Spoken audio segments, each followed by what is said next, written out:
இப்படி அழுக்கு பிடிச்ச பாத்ரூமில் உள்ள கோப்பையை நான் எப்படி 10 நிமிஷத்தில் நான் க்ளீன் பண்ணேன் அதை தான் உங்களுக்கு நான் சொல்லி தர போகிறேன்.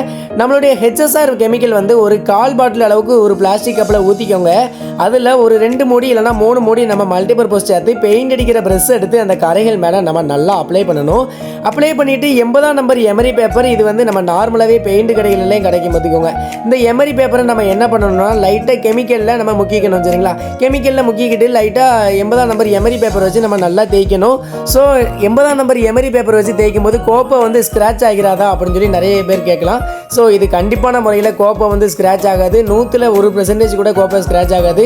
கிட்டத்தட்ட நான் இந்த 80ஆம் நம்பர் எமரி பேப்பர் வச்சு தான் ஒரு 7000-8000 பாத்ரூம் கோப்பைக்கு வரைக்கும் நான் க்ளீன் பண்ணியிருக்கேன்.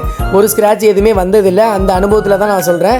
ஸோ எப்படி இருந்த கோப்பை எவ்வளோக்குள்ள நல்லா பளிச்சுன்னு புது கோப்பையாக மாறுது பார்த்தீங்களா? இதுக்கு காரணமான நம்மளுடைய ஹெச்எஸ்ஆர் அப்புறம் மல்டிபர்பஸ் 2 கெமிக்கல் தான்.